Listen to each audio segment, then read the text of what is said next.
kusoo dhawaada walaalayaal badbaado oo ilaahay idankiis idiin soo diyaarisa barnaamijyo kala duwan oo anfacaya aakhiradeenna iyo adduunyadeennaba.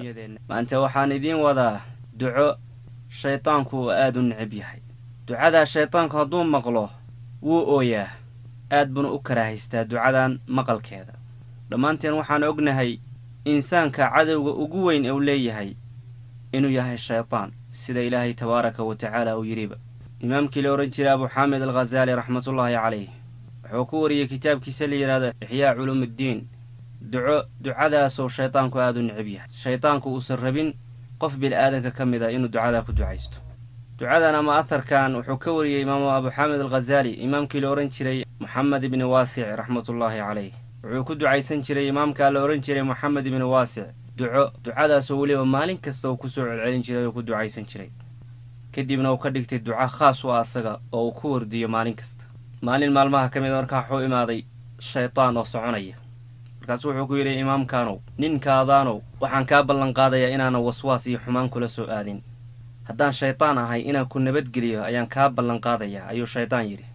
ee waxaan kaa codsanaya waxa weeye ducadan aad maalin kasta ku ducaysatid iska daah, ha ku ducaysan, qofna ha barin, ha u sheegin, anna inaan ku nabadgeliyo ayaan kaa ballanqaadayaa.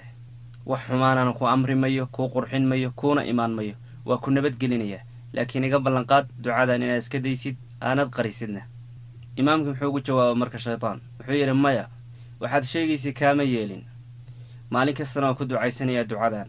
qof allaala qofkaan arka oo iga hor imaadana waan u sheegayaa, waana barayaa. adigaaba igu dhiirigeliyey ducadan inaad dadka u sheego. ee shaytaano waxa aad doonaysid samee.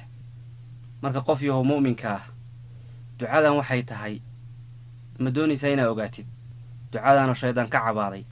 ducada waxa weeye imaamku wuxuu ku ducaysan jiray allaahuma salladta calaynaa caduwan caliiman bicuyuubina yaraanaa huwa wa qabiiluhu min xaysu laa naraahum allaahuma aayishu mina kamaa aayastahu min raxmatik qannidhu mina kamaa qannadtahu min cafwik wabaacid baynana wa baynahu kamaa baacadta baynahu wa bayna jannatik. ducadan aad maqasheen walaalayaal waa duco shaydaanku ka cararo uuna ooyo marka allaala markuu maqlo.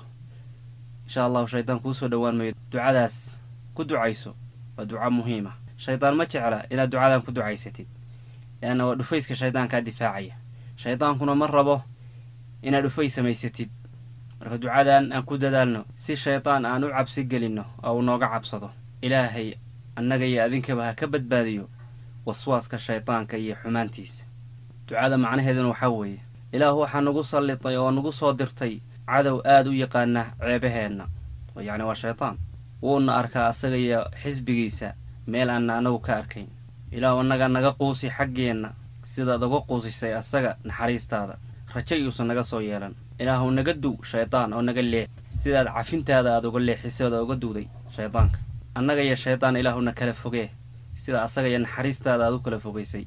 asaga iyo annaga ilaahu kala fogee sidaad u kala fogaysay asaga iyo jannadaadaba. ha hilmaami ducadan qof kastoo aad jeceshahay inaad la wadaagtid ood u dirtid, aad bartid dadkaan aqoon, xasuusisid walaalahaada muslimiinta ah, kuna soo biirtid kana mid noqotid asxaabta badbaado sidaan adduunyadeenna aakhiradeennaba u badbaadsanno.